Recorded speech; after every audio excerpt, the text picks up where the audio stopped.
And with that, we bring down the music a little bit and we bring up the cameras and say, welcome everyone to another Sunday night edition of Accessibly Live, the book club reading room.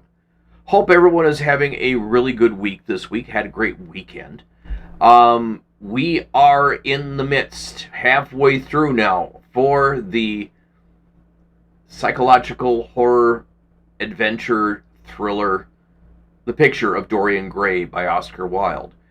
We've been slugging through the chapters, and I said it before, I appreciate everybody who's been stopping in on a regular basis to listen to the book.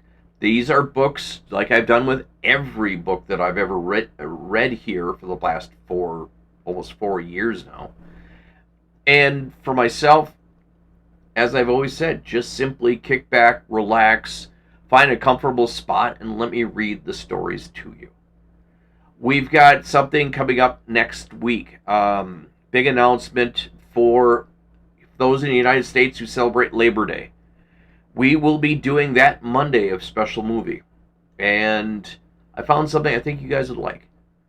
And it is a public domain movie, and we'll be showing it here and also uploading it to my other site on YouTube. Don't forget to, if you guys want to say hi, I've been getting a lot of emails. Joel K _OG at protonmail.com. That's Joel K _OG at protonmail.com. Let me know where you guys are watching from. Let me know if you guys are enjoying Dorian Gray. I've got to get through the rest of it. Another couple of weeks and we'll be done. But we've got some special things coming up for you in the weeks ahead. A reminder, if you guys get a chance, to give me a thumbs up, give me a like and subscribe.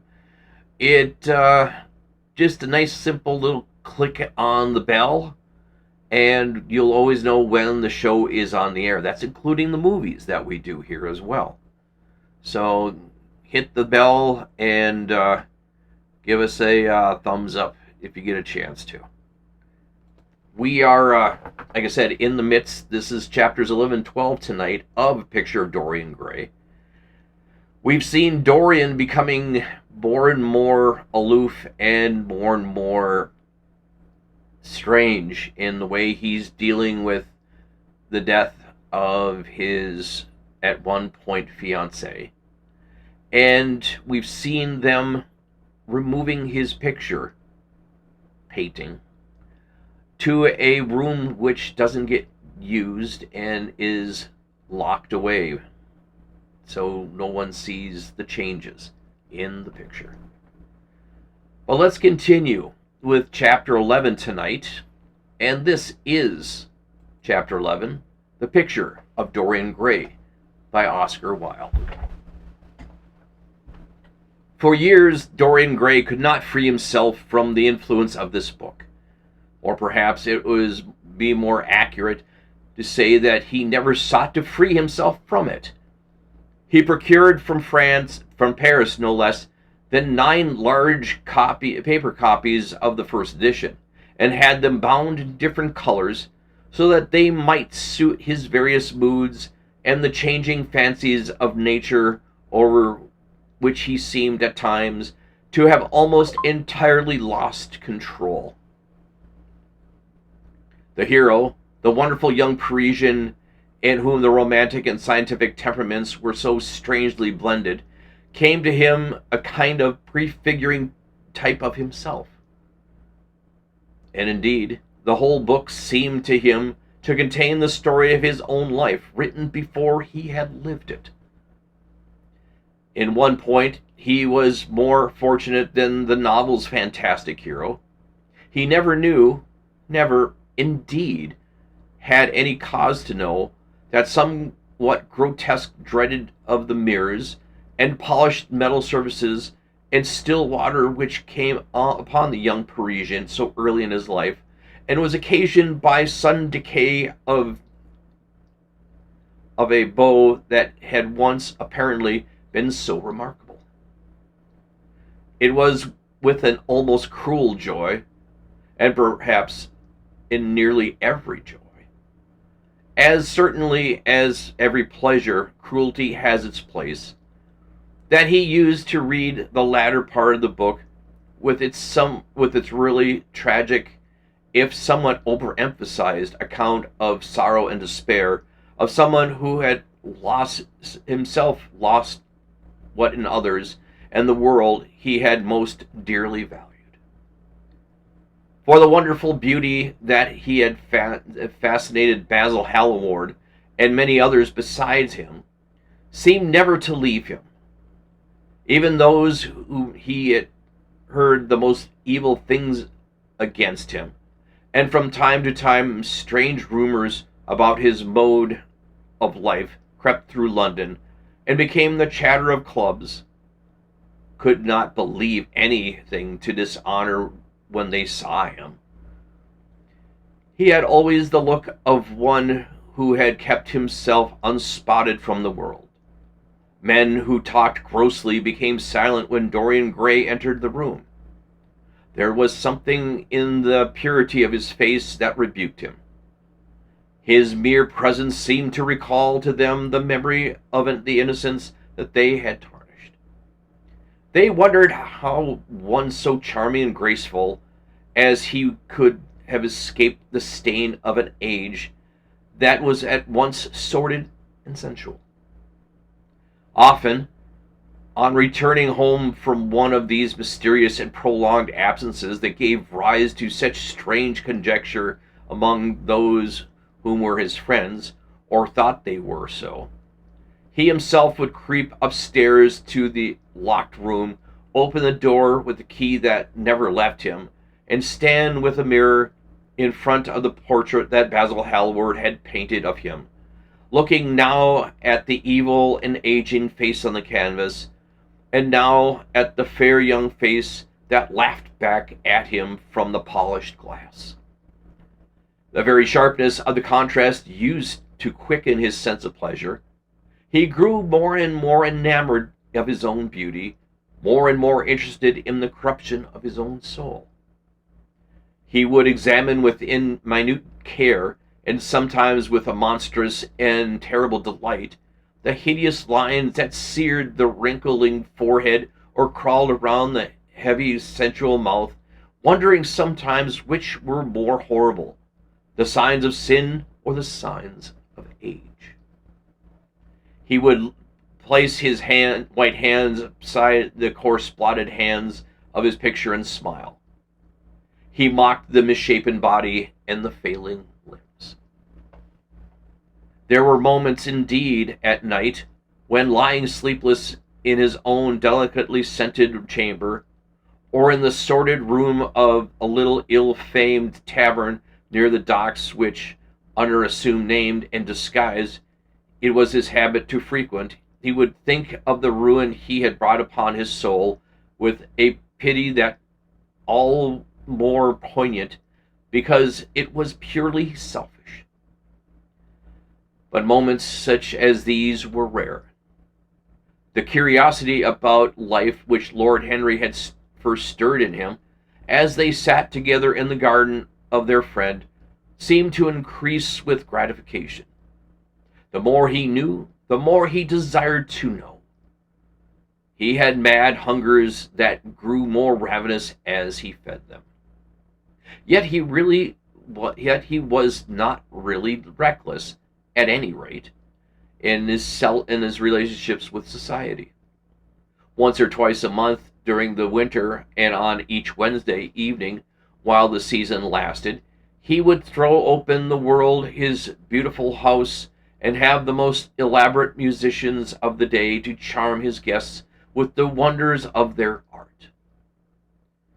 His little dinners, in the settling of which Lord Henry always assisted him, were noted as much for their careful selection and placing of those invited as for the exquisite taste shown in the decoration of the table, with its subtle symphonic arrangements of exotic flowers and embroidered cloths and antique plate of gold and silver. Indeed, there were many, especially among the very young men, who saw or fancied what they saw in Dorian Gray the true realization of the type of which he had often dreamed in Eton or Oxford days, a type that wished to combine something of the real culture of a scholar with all the grace and distinction of a perfect manner of a citizen of the world. To them, he seemed to be of the company of those whom Dante described as having sought to make themselves perfect in the worship of beauty. Like Gautier, he was one of whom the visible world existed. And certainly, to him, life itself was first the greatest of the arts, and for all the other arts seemed to be but a preposition, fashion by which what was really fantastic becomes for a moment universal, and dandyism, which in his own way is an attempt to assert the absolute modernity of beauty, had, of course, their fascination for him. His mode of dressing and the particular style from time to time he affected had their marked influence on the young exquisites of the Mayfair balls and the Pall Mall club windows, who copied him in everything that he did, and tried to reproduce the accidental charm of his graceful, though to him only half serious fopperies. For while he was but too ready to accept the position that was already immediately offered to him on coming of age, and found indeed a subtle pleasure in the thought that he might really become to London of the day what to imperial Neronian Rome the author of the Satyricon once had been, yet in his inmost heart he desired to be something more than a mere arbiter angustium, to be consulted on wearing of a jewel, or the knotting of a necktie, or the conduct of a cane. He sought to elaborate some new scheme of life that would have, with some reasoned philosophy in its ordered principles, and find in its spiritualizing of its senses its highest realization. The worship of his senses have often, with such justice, has been decried, men feeling a natural instinct of terror about passions and sensations that seemed stronger than themselves, and that they were conscious of sharing with the less highly organized forms of existence. But it appeared to Dorian Gray that the true nature of the senses had never been understood, and that they had remained savage and animal merely because the world had sought to starve them into submission or to kill them by pain, instead of aiming at making them elements of a new spirituality, of which a fine instinct for beauty was to be dominant characteristic. As he looked back upon man moving through history, he was haunted by a feeling of loss, so much so he had surrendered, and to such little purpose.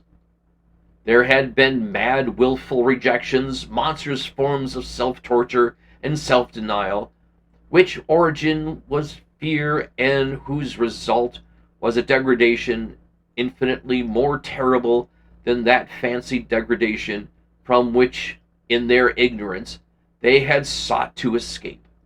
Nature, in her wonderful irony, driving out the anchoret to feed with the wild animals of the desert, and giving to the hermit beasts of the field as his companions. Yes, there was to be, as Lord Henry had prophesied, a new hedonism that was to recreate life and save it from the harsh, uncomely Puritanism that is having in its own day its curious revival. It was to have its service of the intellect, certainly, yet it never to accept any theory or system that would involve the sacrifice of any mode of passionate experience.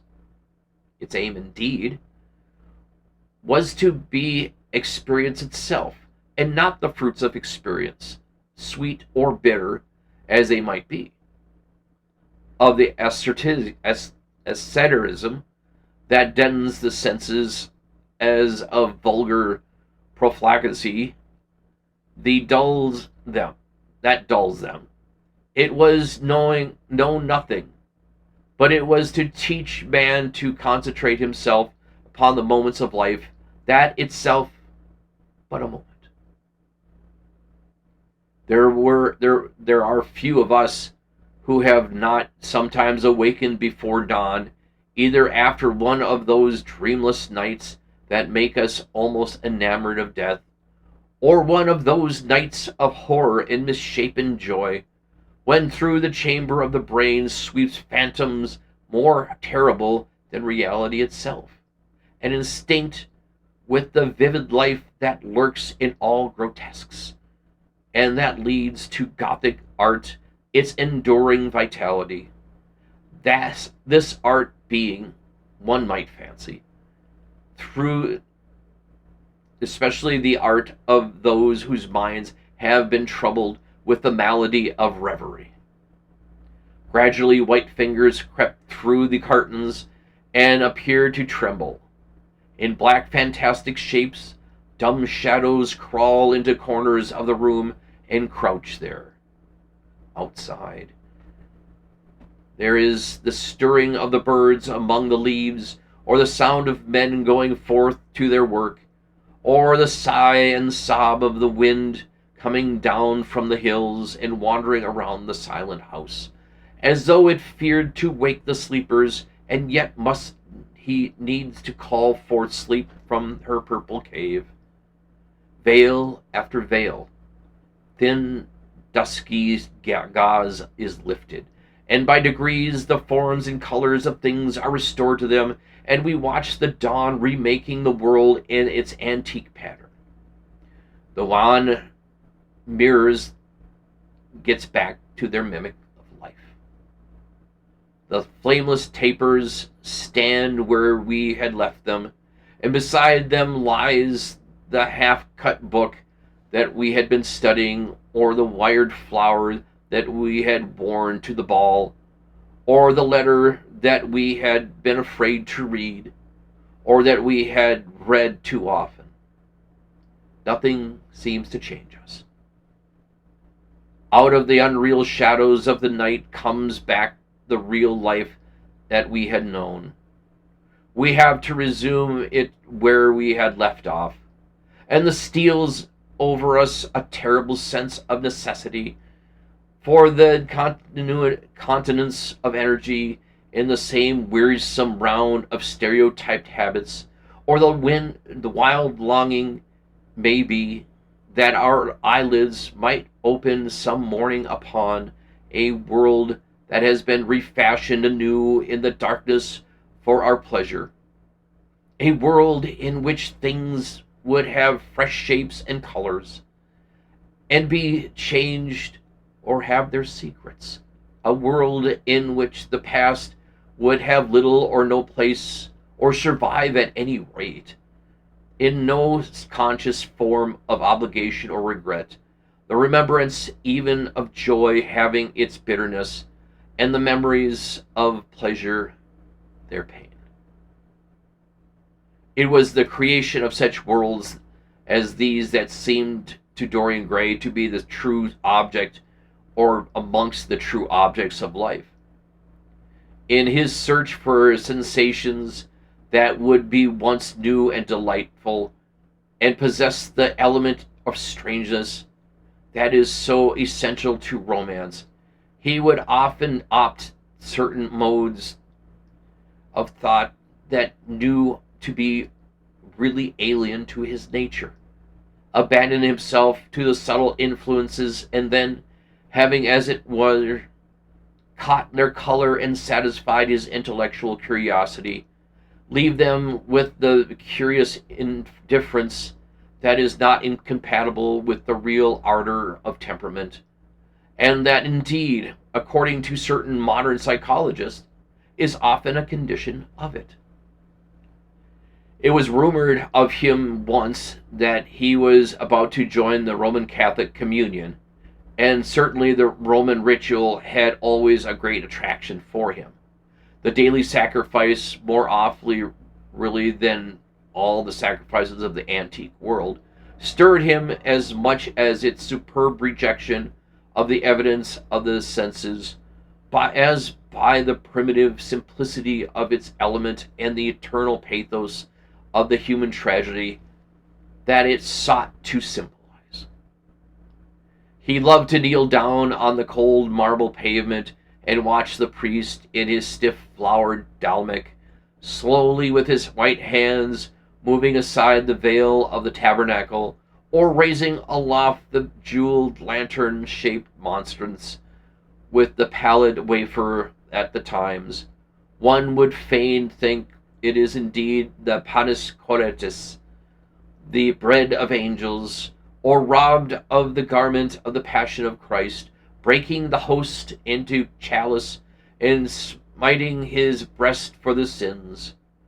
Their fuming censers and the grave boys in their lace and scarlet tossed into the air like great gilt flowers had their subtle fascination for him. As he passed out, he used to think with wonder at the black confessionals and longed to sit in the dim shadow of one of them and listen to men and women whispering through the worn grating their true stories of their lives.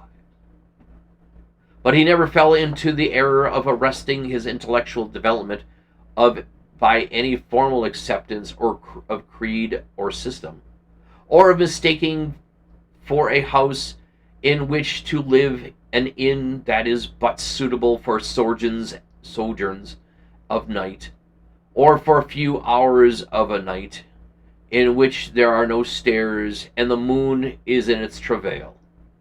Mysticism, with its marvelous power of making common things strange to us, and the subtle anatomism that always seemed to accompany it, moved him for a season, and for a season he inclined to the materialistic doctrines of the Darwinism's movement in Germany, and found a curious pleasure in tracing the thoughts of passion of men, some pearly cell of the brain, or some white nerve of the body, delighting in the conception of an absolute dependence of the spirit on certain physical conditions, morbid or healthy, normal or diseased. As it has been said of him before, no theory of life seemed to him to be of any importance compared to the life itself. He felt keenly conscious of how barren all intellectual speculation is when separated from action and experiment. He knew that the senses, no less than the soul, have their spiritual mysteries to reveal. And so he would now study perfumes and the secrets of their manufacture, distilling heavily scented oils and burning odorous gums from the East.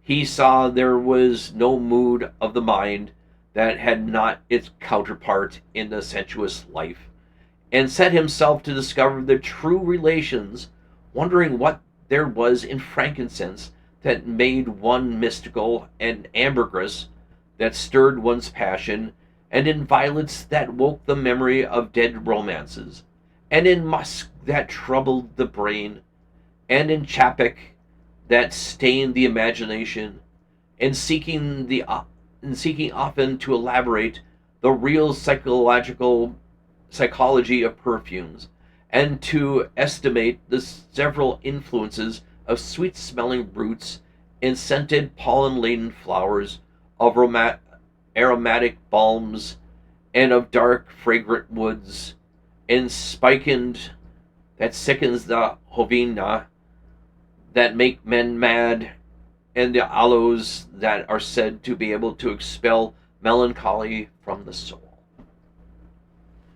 Another time he devoted himself entirely to music, and in long latticed rooms with vermilion and gold ceiling, the walls of olive green lacquer, he used to give curious concerts in which mad gypsies tore wild music from little zithers, or grave yellow-shawled Tunisians plucked at the strange strings of monstrous lutes, while grinning men beat monstrously upon copper drums, and crouching upon scarlet mats, slim-turbaned Indians blew through long pipes of reed or brass and charmed, or feigned to charm, great hooded snakes and horrible horned adders. The harsh intervals and shrill discords of barbaric music stirred him at times when Schubert's grace and Chopin's beautiful sorrows and the mighty harmonies of Beethoven himself fell unheeded upon his ears. He collected together from all parts of the world the strangest instruments that could be found, either in the tombs of dead nations or among the few savage tribes that have survived contact with Western civilizations, and loved to touch and try them.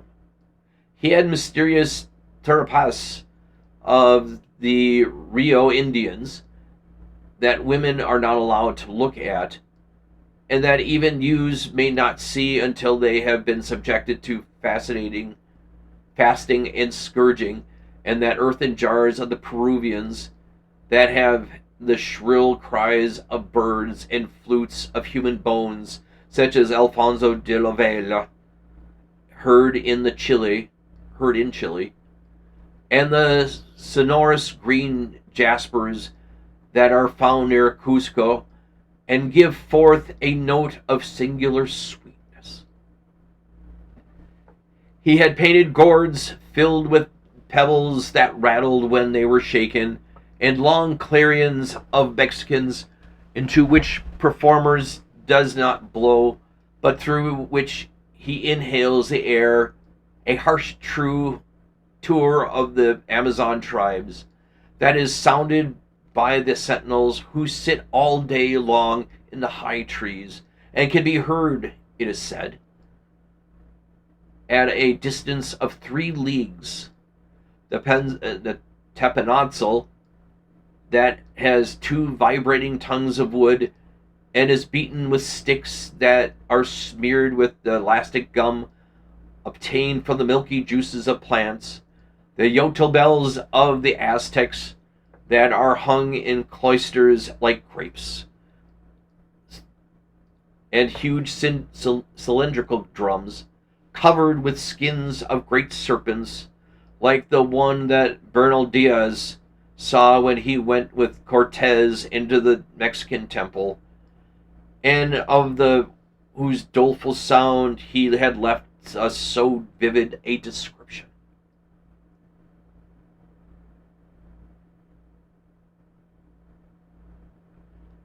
The fantastic character of these instruments had fascinated him, and he felt a curious delight in the thought of art, like nature, has her monsters, things of bestial shape with hideous voices. Yet after some time he wearied of them, and would sit in his box at the opera, either alone or with Lord Henry, listening in rapt pleasure to Tannhauser, and seeing in the prelude to that great work of art a presentation of the tragedy of his own soul.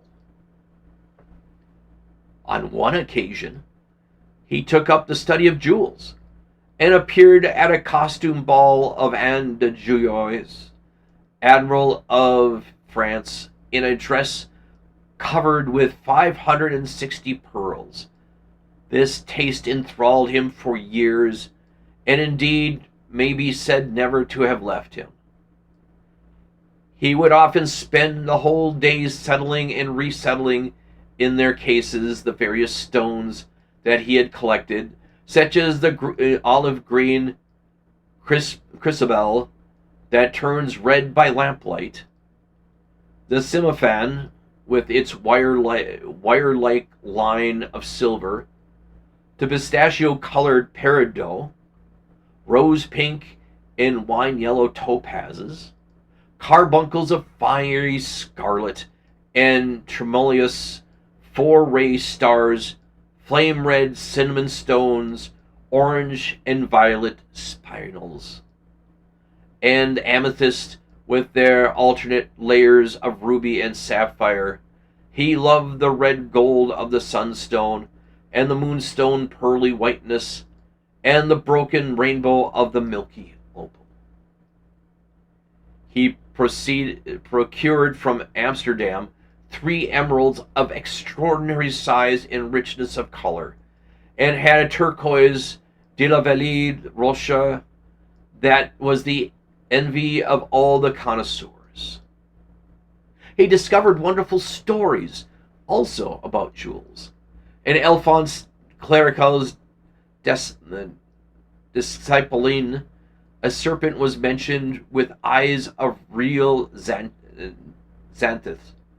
and in the romantic history of Alexander the Conqueror of Emathia, was said to have found in a veil of Jordan snakes with collars of real emeralds and growing on their backs. There was a gem in the brain of a dragon, Philostratus told us, and by exhibition of golden letters and scarlet robe, a monster could be thrown into a magical sleep and slain. According to the great... You look a little overlit on the TV, but you look fine on the tablet. Okay. Sorry, my executive producer is just mentioning something to me. Sorry, guys, didn't mean to get interrupted. No, tablet was not too bad. That's fine. That's fine.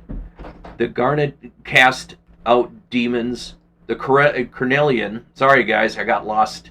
I got by the interruption there. According to the great chemist Pierre de Boniface, the diamond rendered a man invisible, and the agate of India made him eloquent. The cornelian appeared anger, and the hyacinthia provoked sleep, and the amethyst drove away the fumes of wine. The garnet cast out demons, and the hydropiscus deprived the moon of her color. The selenite waxed and waned with the moon, and the melicose that discovers thieves could be affected only by the blood of kids. Leonardus Camillus had seen a white stone taken from the brain of a newly killed toad that was a certain antidote against poison. The bezoar that was found in the heart of the Arabian deer was a charm that could cure the plague. In the nest of Arabian birds was the asphaelites that, according to Democritus, kept the wearer from any danger by fire. The king of Celion rode through his city with a large ruby in his hand as a ceremony of coronation. The gates of the palace of John the priest were made of sardanus with horn or of a horn, with the horn of a horned snake inwrought, so that no man might bring poison within. Over the gable were 2 golden apples, in which there were 2 carbuncles, so that the gold might shine by day and the carbuncles by night. In Lodge's strange romance, A Marguerite of America, it was stated that in the chamber of the queen one could behold all the chaste ladies of the world, enchased out of silver, looking through fair mirrors of chrysolates, carbuncles, sapphires, and green emeralds. Marco Polo had seen the inhabitants of Jinpao Palace rose-colored pearls in the mouths of the dead. A sea monster had been enamored of the pearl that a diver brought to King Perosus, and had slain the thief and mourned for 7 moons over its loss. When the Huns lured their king into the great pit and flung it away, Prescopus tells of the story, nor was it ever found again, though the Emperor Antinostus offered 500 weight of gold pieces for it. The king of Malabar had shown to a certain Venetian a rosary of 304 pearls, one for every god that he worshipped.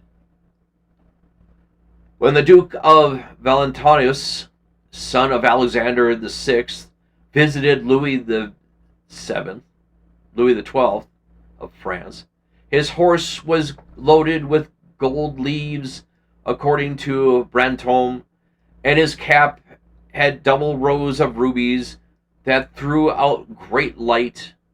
Charles of England had ridden in stirrups hung with 421 diamonds. Richard II had a coat valued at 30,000 marks, which were covered in bulbous rubies. Hall described Henry VIII on way to the Tower previous to his coronation as wearing a jacket of raised gold and the placard embroidered with diamonds and other rich stones, and a great baldric about his neck in great balances. The favorites of James I wore earrings of emeralds set in gold filigree. Edward II gave Pierre Gaston a suit of red gold armor studded with jacinthus, a collar of gold roses set with turquoise stones, and a skull cap parsemé with pearls. Henry II wore jeweled gloves reaching to the elbows, and had a hawk glove strewn with 12 rubies and 52 great ornaments. The ducat hat of Charles the Wrath, the last Duke of Burgundy of his race, was hung with pearl-shaped pearls and studded with sapphires. How exquisite life had been! How gorgeous in its pomp and decoration! Even to read of the luxuries of the dead was wonderful. Then he turned his attention to embroideries and to the tapestries that performed the offices of frescoes in the chill rooms of the northern nations of Europe. As he investigated the subject, he always had an extraordinary faculty of becoming absolutely absorbed for the moment in whatever he took up. He was almost saddened by the reflection of the ruin that time brought on beautiful and wonderful things. He, at any rate, had escaped that. Summer followed summer, and the yellow jonquils bloomed and died many times, and nights of horrors repeated the story of their shame, and he was unchanged. No winter marred his face or stained his flower-like bloom. How different it was with material things. Where had they passed to? Where had the great crocus-colored robe on which the gods fought against the giants that had been worked by brown girls for pleasures of Athena? Where were the huge volumes Nero had stretched across the Colosseum at Rome, that Titan sail of purple on which was represented the starry sky, and Apollo driving his chariot across the white, gilded-reined steeds? He had longed to see the curious table napkins wrought by the priest of the sun, on which were displayed all the dainties and viands that could be wanted for the feast. The mortuary cloth of King Chilperic, with its 300 golden bees, a fantastic robe that excited the indignation of the Bishop of Pontus, and were figured with lions, panthers, bears from nature, and the coat that Charles of Orleans once wore On sleeves that were embroidered the verses of a song beginning, Madame, je suis tout joyeux, the musical accompaniment of the words being wrought in gold thread, and each note one square shape in those days formed with 4 pearls. He read of the room that was ready at the palace at Rheims for the use of Queen Joan of Burgundy, and was decorated with 1,321 parrots made in embroidery emblazoned with the king's arms, and 561 butterflies whose wings were similarly ornamented with the arms of the queen, the whole worked the gold. Catherine de Medici had a morning bed made for her of black velvet powdered with crescent suns.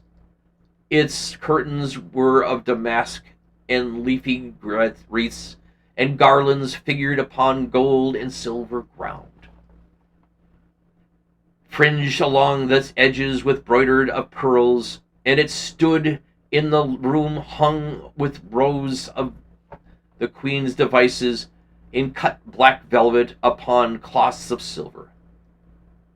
Louis XIV had gold embroidered catarrhs 15 feet high in his apartment.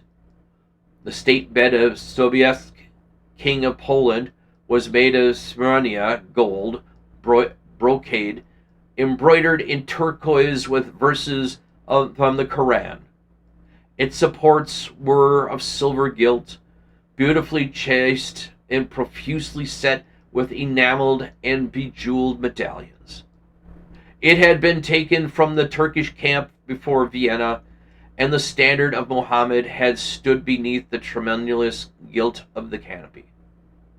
And so, for a whole year, he sought to accumulate the most exquisite specimens that he could find of textiles and embroidered work, getting the dainty Delhi muslins finely wrought with the gold thread malamites, stitched over with iridescent beetles' wings, and Dhaka gauze that from the transparencies were known in the East as woven air and running water and evening dew. Strange figured cloths from Java, elaborate yellow Chinese hangings, books bound in tawny satins or fair blue silks, and wrought with fleur-de-lis, birds, and images, veils of lasses worked in Hungarian point, Sicilian brocades and stiff Spanish velvets, Georgian work with its gilt coins, and Japanese funkasus with their green-toned golds and their marvelously plumaged birds. He had a special passion also for ecclesiastical vestments, as indeed as he had for everything connected with the service of church. In a long cedar chest that lined the west gallery of his house, he had stored away many rare and beautiful specimens, of which were really the radiant of the bride of Christ, who must wear purple and jewels of the fine linen, that she may hide the pallid, masqueraded body that is worn by the suffering that she seeks for, and wounded by self-inflicted pain. He possesses a gorgeous cope of crimson silk and gold-threaded damask, figured with repeating pattern of gold pomegranates set in 6 paletted fulmal blossoms, beyond which, in either side, was the pineapple device wrought in steeded pearls. The orphreys were divided into panels representing scenes from the life of the Virgin, and the coronation of the Virgin was figured in colored silks upon the hood. This was Italian work of the 15th century. Another cope was of green velvet, embroidered with heart-shaped groups of acanthus leaves, from which spread long-stemmed white blossoms, the details on which picked out of the silver thread and colored crystals. The Moors bore a Zephyrus head in gold thread raised work. The orphreys were woven in a diaper of red and gold silk, and were starred with many medallions of many saints and martyrs, among whom were Saint Sebastian. He had child bulls, also of amber-colored silk and blue silk and gold brocade, and yellow damask and cloth of gold, figured with representations of the Passion and the Crucifixion of Christ, and embroidered with lions and peacocks and other emblems, dalmakites of white satin and pink silk damask, decorated with tulips and dolphins and fleur-de-lis, altar frontals of crimson velvet and blue linen, and many corporals and chalice veils and surrey. In the mystic offices to which such things were put, there was something that quickened his imagination. For there were treasures, and everything that he collected in his lovely house were to be to him means of forgetfulness, modes by which he could escape for a season from the fear that seemed to him at times to be almost too great to be borne. Upon the walls of the lonely locked room where he spent so much of his boyhood, there had hung with his own hands the terrible portrait which changing features showed him the real degradation of life, and in front of it had draped the purple and gold pall as a curtain. For weeks he would not go there. He would forget the hideous painted thing and get back to the light heart in his wonderful joyousness, his passionate absorption in mere existence. Then suddenly, some night would creep out of the house, go down the dreadful places near Bluegate Fields, and stay there day after day until he was driven away.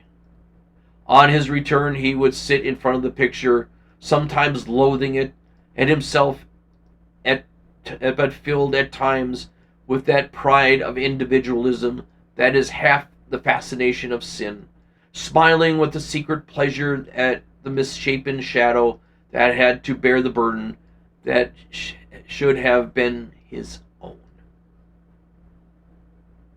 After a few years, he could not endure to be long out of England, and gave up the villa that he had shared with Trouville with Lord Henry, as well as the little white walled-in house at Algiers, where they had more than once spent the winter. He hated to be separated from that picture that was such a part of his life, and was also afraid that during his absences someone might gain access to the room in spite of the elaborate bars that he had caused to be placed upon the door. He was quite conscious that this would tell of them nothing. It was true that the portrait was still preserved under the foulness and ugliness of its face, its marked likeness to himself, but what could they learn from that? He would laugh at anyone who tried to taunt him. He had not painted it. What was it to him how vile and full of shame it looked? Even if he told them, would they believe it? Yet he was afraid. Sometimes when he was down at the great house of Nottinghamshire, entertaining the fashionable young men of his own rank, who were his chief companions, and astounding the country by wanton luxury and gorgeous splendor of his mode of life, he would suddenly leave his guests and rush back to town to see the door had not been tampered with, and that the picture was still there. What if it had been stolen? What the mere thought that made him cold with horror? Surely the world would know his secret then. Perhaps the world already suspected it. Of such insolence and tempered slights he, of course, took no notice, and in the opinion of most people in frank debonair manner, his charming boyish smile and infinite grace of that wonderful youth that never seemed to leave him were in themselves a sufficient answer to the calumnies, for they were termed them, that they were circulated about him. It was remarked, however, that some of these who had been most intimate with him appeared, after a time, to shun him. Women who had wildly adored him, and for his sake had braved all social censure, and set convention at defiance, were seen to grow pallid with the shame of horror if Dorian Gray entered the room. Yet these whispered scandals only increased in the eyes of the many of his strange and dangerous charms. His great wealth was a certain element of security. Civilized society, at least, is never very ready to believe anything to the detriment of those who are both rich and fascinating. It feels instinctively that the manners are of a more importance than morals, and in its opinion, the highest respectability is of such less value than the possession of good chef. And, after all, it is very poor consolation to be told that the man who had given one a bad dinner or poor wine is irreproachable in his private life. Even the cardinal virtues cannot atone for half-cold entrees, as Lord Henry remarked once in discussion on the subject, and there is a possibility of a good deal to be said on his view. For these canons of good society are, or should be, the same as the canons of art. Form is absolutely essential to it. It should have dignity and a ceremony as well as uncertainty, and should combine the insincere character of romantic play with the wit and the beauty that make such plays delightful to us. Is insincerity such a terrible thing? I think not. It is merely a method by which we can multiply our personalities. At any rate, was Dorian Gray's opinion. He used to wonder at the shallow psychology of those who conceive the ego of a man as a simple thing, permanent, reliable, and one essence. To him, man was a being of myriad lives and myriad sensations, a complex, multiform creature that bore within itself strange legacies of thought and passion, and those very flesh was tainted with the monstrous maladies of the dead. He loved to stroll through the gaunt, cold picture gallery of his country house and look at the various portraits of those blood flowed from his veins. Here was Philip Herbert, described by Francis Osborne in his memoirs on the reigns of Queen Elizabeth and King James, as one who was caressed by the court for his handsome face, which kept him not long company. Was it young Herbert's life that he sometimes led? Had some strange poisonous germ crept from the body to body till it reached his own? Was it some dim sense that ruined the grace that which made him suddenly and almost without cause to give utterance, in Basil Hallward's studio, to the mad prayer that had changed his life? Here, in gold-embroidered red doublet, jeweled surcoat, and gilt-edged ruff, and wristbands, stood Sir Anthony Sherard, with his silver and black armor piled at his feet. What had this man's legacy been? Had the lover of Giovanna of Naples bequeathed him some inheritance of sin and shame? Were his own actions merely the dreams of that dead man had not dared realize? Here, from the fading canvas, smiled Lady Elizabeth Devereux, in her gauze hood, pearl stomacher, and pink/sleeves. A flower was in her right hand, and her left was an enameled collar of white and damask roses. On a table by her side lay a mandolin and an apple.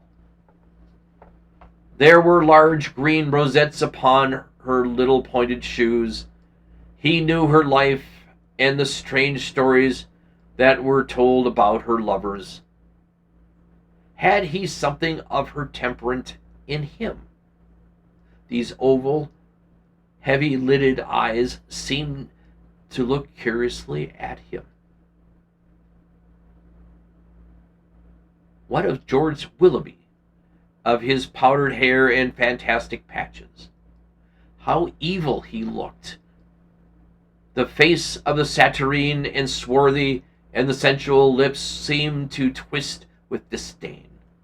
Delicate lace ruffles fell over the lean yellow hands that were so overladen with jewels.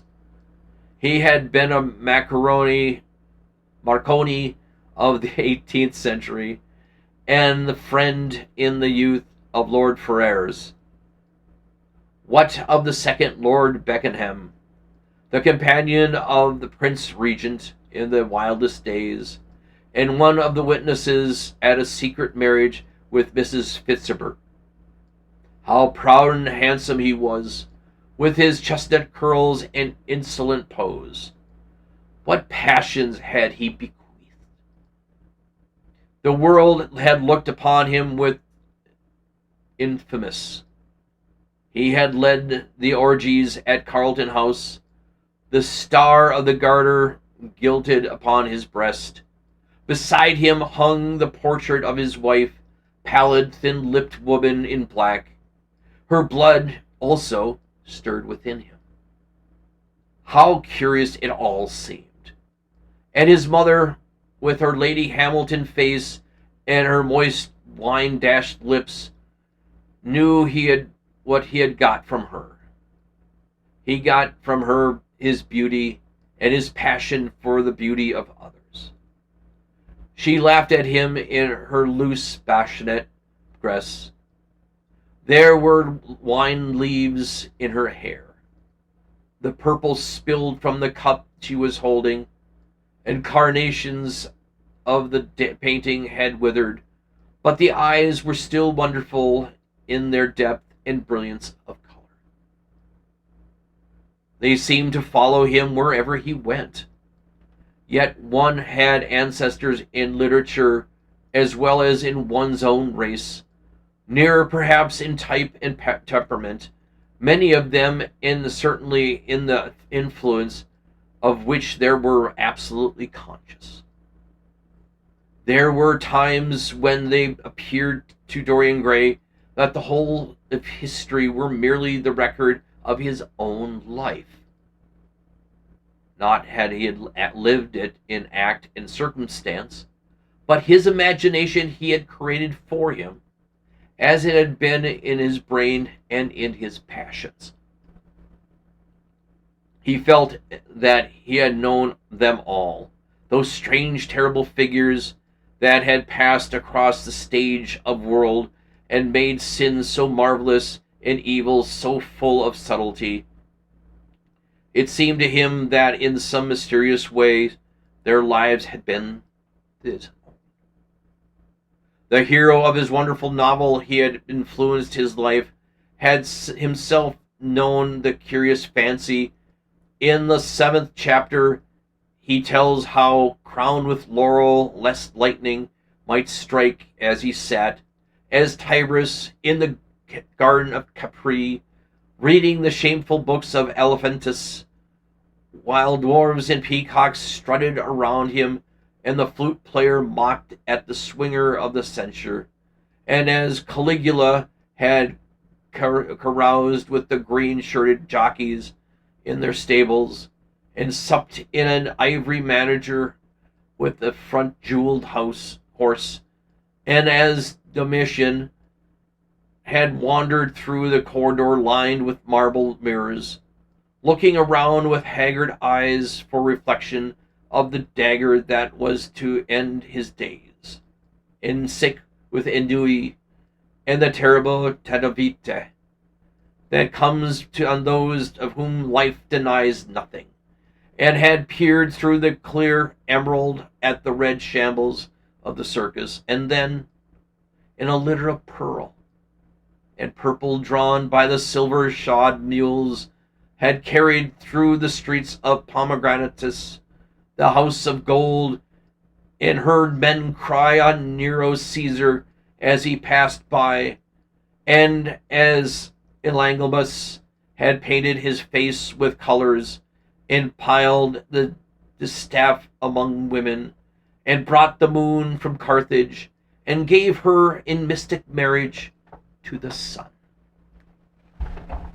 Over and over, Dorian used to read these fantastic chapters, and 2 chapters immediately followed, in which, as in some curious tapestry or cunning wrought emeralds, were pictured the awful and beautiful forms of those whom vice and blood and weariness had made monstrous or mad.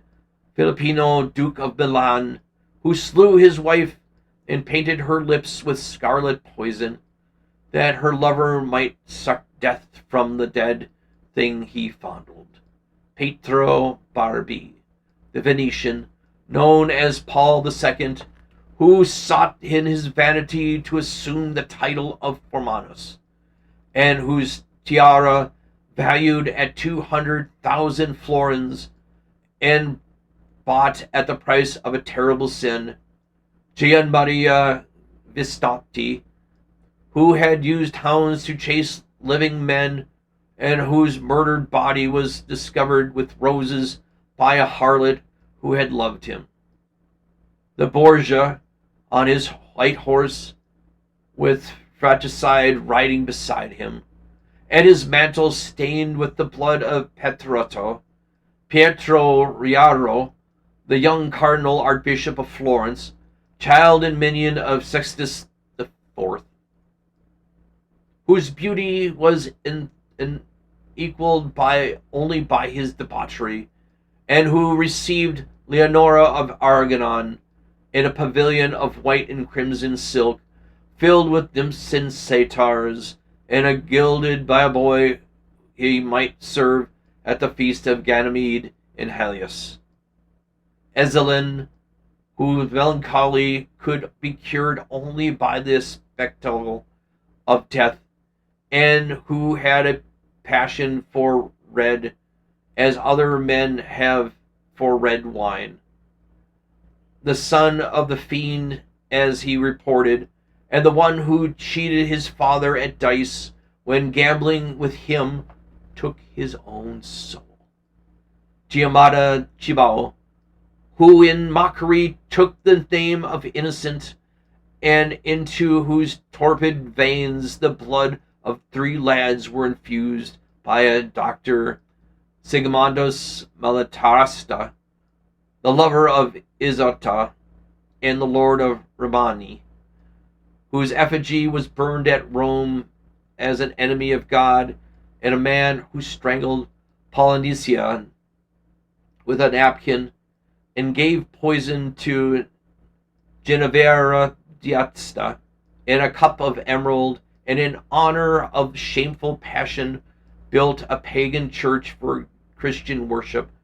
Charles VI, who had so wildly adored his brother's wife that a leper had warned him of the insanity that was coming on him, and who, when his brain had sickened and grown strange, could only be soothed by saccharine cards painted with the images of love and death and madness, and in his trim jerkin and jeweled cap and acathisius curls, Grimfanati Bagalini, who slew Astore and his bride, in Simonetta with his page, and whom homeliness was such that as he lay dying in a yellow piazza of Pergola, those who had hated him could not choose but weep, and Atalanta, who had cursed him, blessed him.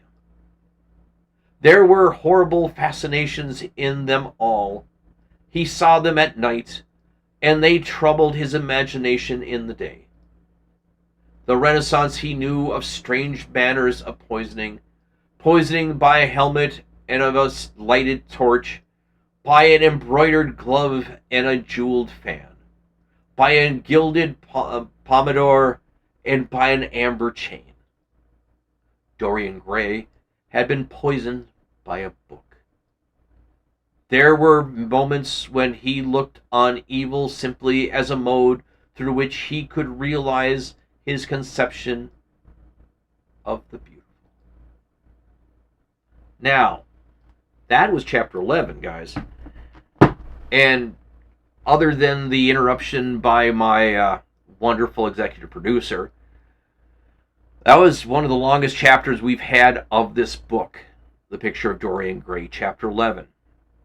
Now, I promised you guys that I would not bore you guys to tears with going on for over an hour and a half or 2 hours reading The Picture of Dorian Gray. It is a wonderful book. But you and I both know that we want to read and enjoy the entirety without falling asleep through the long chapters. God bless Oscar Wilde with his long chapters. So what we're going to do, this is Saturday, the 26th of July. On the 27th of July, tomorrow, we will be reading, and you'll come up to you back to back, both here on Twitch and on YouTube. We will do chapter 11 tonight because it was so long. I mean, honestly, guys, an hour and 5-minute chapter. Sorry, I don't do that to my followers. I don't want to do that. That's a little crazy.